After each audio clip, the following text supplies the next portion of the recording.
like different stuff. New age flint. Yeah, basically. Okay. This is Mr. James Gibson's mojo. That's where he keeps it, inside of there. Yeah, that is. Keep a close eye on that. Which is just wood ash.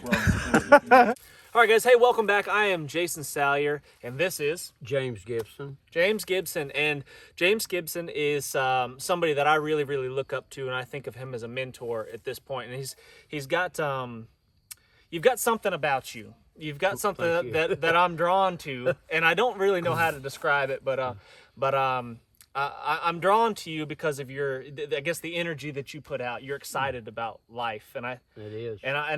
I really like being around people like that. I hope I'm one of those people, and I try to be one of those people. You are. I've noticed that about you. Yeah, but basically, if you could tell the people that are watching a little bit about yourself and your background and why we're here, kind of thing. Okay, we're at the farm at Randall's Invention Training, SE Knife Company. And I've been affiliated with them for 10 years. This class we're finishing tomorrow will be 10 years of teaching the Bushcraft survival classes. I'm a knife designer. They have 4 of my designs that they sell, and which I receive a royalty on as well. I designed the Gibson axe, the JG5 exclusively for Smoky Mountain Knife Works. I designed the JG3, which was the first knife they put out. And I also designed a little knife called a pinch that will do in a pinch. So it's kind of a cute little knife, but it actually handles like a bigger knife the way I worked on it and designed it. So anyway, I've been with them a long time now, and I've been making knives since 1980. Actually, it was the last of 79, but it's easier to keep up with it from 1980 to this point. I'll be, next month, I'll be 68 years old, and I've had a wonderful life. I'm a flint knapper, I build bowls, I'm a spoon carver, teach classes and all this stuff. I carve the wooden cooksaws and just do a host of things. It's hard for me to describe everything I do. If you see my shop, you'd understand that too. But anyway, we're finishing up a class here tomorrow, the Advanced Bushcraft class here, and be the last one for the year. Then I've got some classes that I've got to teach later for the Baptist Bushcraft group and stuff like that. But it's great meeting Jason. He's a great guy. Enjoyed meeting him. I met you, I think, at was it the fall? Not the at the Georgia Bushcraft, the co-op. Campfire Co-op. Campfire Co-op. Yeah. I think that's first. I'd seen your stuff, but that's the first time I met you. And he's into it. He's really active through things too, and I like seeing that out of most people. Like I said before, I'm drawn to people that are energetic and excited about what they do, and they're doing what they love to do. Right. And I think that's super important. And I was just curious, when you wake up in the morning, do you have a plan, or is it just? Yes. Okay. What is it? This is kind of funny, but when I roll out, my feet hit the floor, and everything is popping and creaking and cracking, I'm gonna wait first if it's gonna fall off. If it doesn't, then I'll make a move and get. But as I'm sitting there, I thank the Lord that I've had a wonderful night's sleep. I thank him that he's blessed me with another day of life. And I say, Lord, help me to utilize this and use this day to the best of my ability and be a witness to someone that might make a difference in their life. And then I have the plan. Usually it's go to the shop, and I keep constant orders of knives. I think I'm down to 50-something orders right now. And I think at the end of last year I had 128 orders, and I've whittled them down quite a bit. He's when he says he makes knives, he doesn't just make knives. You make works of art that are also very functional, practical tools. Thank you. And they're top-notch tools. Let me see your folder real quick. We'll show it to the camera. To get it out. Yeah, fish it out. Friction folder, Japanese higonami. So here's just one small example of something that James makes. Piece of art right there. What was the name of the pattern on the blade? What was it? Freeze thaw? Freeze thaw. Freeze thaw. It had frozen that night, and I seen it on the road, and it was thawing out to the edges, and it left that pattern. So I took a picture of it and went home, and I drew it up, and then I think the first knife I put it on, Rick Stowe, a friend of mine, he also writes for overland road shows and stuff like that, and he got the first one I ever made, the freeze thaw pattern. But yeah, it's a cool knife, and they're useful and handy. And if you make it with antler, they call it a mountain man friction folder. But this is a Japanese version of a higonami. I think that's a short way of saying that big long word. It's about that long. Yeah. So anyway, Yeah, but you make pretty amazing things. So you've done a lot of things with blacksmithing, knife making. yes, I'm a Journeyman Bladesmith in the ABS, American Bladesmith Society. I trained under Dr. Jim Batson. He's my mentor, and he's a retired rocket scientist. He was also the chairman or the president of the ABS 2 times. He's really my mentor. I've been making knives before I went, but I went to get formal training, and that was in 91 or 2, I think. But I seek out all kinds of makers. A lot of them didn't have time to fool with you, and occasionally somebody would show you a little something. But I would glean everything that I could. But I decided once, one gentleman told me named Paul Poppin, he'd made moccasins and stuff, and he made a few knives.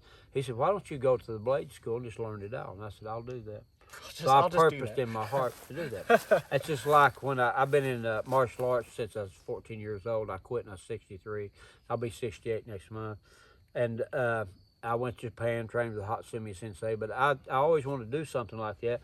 And we was at we had a visiting fellow from Japan teaching down in Atlanta, so we go down there in the back, the group and everything. And I was talking to Jack Hoban, and my teacher was, and Jack said, people talk about going here and going there. He said, if they don't purpose do that, they'll never do it. I thought to myself, Senator, he is right. I said, I'm going to go to Japan. And I was single at the time, but I had, time that rolled around, we got to go. I had gotten remarried, and we'd been married maybe a year, so I was gone for a month, and that was, my wife is very understanding still to this day. She is the absolute love of my life, my best friend. The green-eyed darling. The green-eyed darling, that's what we call her. And Brian said he was going to call his wife that something like that. I said, no, I've had that name for her for years. Can't take it. But he calls his the mean-eyed darling. Laughs about it. That's pretty good. Yeah, and he's talking about doing things you like. If you do, I've always heard this. If you get a job that you like, you'll never work a day in your life. Well, I've worked my rear. Yeah. I actually, I always thought I'd like to be a general contractor. And so I become a general contractor. Got licensed and everything, built several houses on the lake up in Dandridge, Tennessee there. I'm from East Tennessee. I grew up in the foothills of the Great Smoky Mountains. Love the area, I always have. No matter where I've gone, looked at beautiful places out west, the Grand Canyon and Canada and all these places, nothing like home. They say, there's a saying said you can take the boy out of the mountains, but you can't take the mountains out of the boy. And that's true. And that's me. That's you. That's me. Do you want to talk at all about upbringing, anything like that? Sure. You had kind of a rough upbringing at points and times, right? I did. Yeah. And I maybe told too much last night. But no, but you don't have to tell all that. But did that sculpt who you kind of are and some of the tenacity and the? Yeah, I would think so. Yeah. Start with, I'm from a family of 8 children. My mother miscarried a set of twins, and she didn't know what gender, if it was male or female. It's not like it's all this new stuff going on. Everybody knew if it was a boy or a girl back in those days, And anyway, I'm just plain, folks. I'm just very plain about things. Anyway, I was the second oldest. I had an older brother. I was the second oldest. Then a sister, then a brother, then 4 more sisters. I have 5 sisters and 2 brothers. And I always wondered what the twin mom miscarried would have been boy or girl. It'd been bad if it'd been more girls. You'd have been surrounded. Yeah. And my dad was a very rough man. He grew up rough. His mother died when he was 2 years old. And he was raised by stepmothers and things, and make him sleep outside. And his dad worked him like a borrowed mule, logging. They logged for a living. That's how I learned about axes, chainsaws, stuff. Dad would still do a little logging in between jobs sometimes and stuff. And what's funny about when I was born on November the 27th, 1954, my mother said it was one of the coldest days she can remember, and because she lived at the hospital a few days later and seen the record temperature and all. And when my dad had been out of work, and he come to get us, and he had, I believe he had $60. The bill was $100 back then when I was born, and he had $60, and he was going to tell the nurse that I've got $60 I'm going to pay you. She said, you'll have to talk to the head nurse. So he goes down and he said that was the crabbiest, hatefulest woman he'd ever seen in his life. And so she said, $60, you've had 9 months to get this up? He said, I've had to provide for my family and work. It's hard to find at that time and everything. And she made him mad, and he just walked out, and he said, "You keep them for the bill." He started walking down the hall, and a nurse come running down there to him, said, "Mr. Gibson," said, "she's going to take it at $60." He said, "I'm just giving 20 now." He gave $20. Price has and just I don't know if he ever paid the rest of it or not. Mom wouldn't talk to him for about a week. Wow. She owed everything going on. Wow. So, but anyway, my dad, like I say, is a rough man. He was in the Army, the Navy, and the Air Force. He joined the Army at 16 years old. Get away from home. He paid a stranger on the street to sign him in. So anyway, I grew up around that, and my grandfather was married 7 times and fathered 23 children. Wow. And a lot of them had been in the penitentiary or something like that, and our family had a bad name. I can remember going over the boys' houses, and their mother come out and said, "You Gibson boys need to go home." And so we'd go home, and what do you do, But me and my 2 brothers, and when my dad got right with the Lord, and he started preaching Got right. and all this, he got right. He sure did. They made bets on the highway because he drank a lot in them days and stuff too before he got right. And that he was pulling some kind of a con or something, But he wasn't. He got the real thing. He actually got right. Yeah, he actually got right, man. He wasn't faking it. Yeah. And so anyway, both my brothers became preachers, and I'm just a lay member. I play guitar, and my wife and I sing in church and love what we do. I got right, some years later. My dad walked the hallways and stuff after he got right, and I wasn't. And because I was still going to the Beer Jones White Shot pool games where him betting on it and everything like that when I was 16 years old. And so I was raised up and stuff like that. Then I had a cousin who moved down from Chicago, and he introduced me to marijuana. The year between the 8th grade and freshman in high school. And that kind of changed my life Set quite you a on bit. a different path. It did. And it took a long time till I was 24 years old. And I got saved a New Year's Eve night. And it's not been the same since for me. I know we're going in, a lot of people don't like to talk about religion, but it's important to me. A lot of people don't like to talk about politics, but somebody has to care. Somebody has to care and put your foot down. That's enough. Let's change this or whatever. But yeah, it was rough. I was mostly on my own from like 17 years old on, and it's things like that. And anyway, I didn't finish high school. I quit my junior year and went to work. I ended up owning a roofing company and contractor with Sears all the time. I ended up becoming a home improvement contractor, got a license for that. Then I ended up becoming a full-blown general contractor. But I kind of worked for my uncle in his cabinet shop, and I learned a lot about wood. I had a love for wood, and so I still carve and make benches and stools, peg the legs and everything. But making knives has always been a love of mine, and making stone knives before I flint and have to do that. But a knife, I told Jason earlier, is my piece of canvas that I can bring out art in. But I want a functional piece of art that will work. Right. Anybody can just slap some paint on a piece of canvas. Yeah. But what does it do? Exactly. Your piece of art does something. If you paint a horse, you don't look like he's really running. Things like that. That's right. We've had a lot of fun and great times. When I get started going, sometimes I talk too much. As I'm demoing, I'm talking about, I told them yesterday about in 1780, October the 14th, was the most decisive battle fought in the Revolutionary War. That's when they cornered Ferguson on Kings Mountain. That battle, Ferguson made a statement, said, "God himself and all the rebels of hell cannot move me off this mountain." And they killed him and buried him there. I won't go in about the proclamation. The piss proclamation? The piss proclamation. They cornered him there, and they killed Ferguson there. He had invented a revolving rifle. And if that had caught on, they'd had superior firepower, but I don't believe God was in it. He wanted this nation to be founded. This is the first real Christian nation.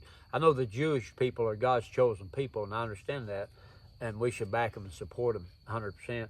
But as far as Christian nations, America has been the shining beacon around the world. How many people have we helped? What have we done? Of course, our nation is going away from that. It's going down. I'm not going to get into that, so we won't go there.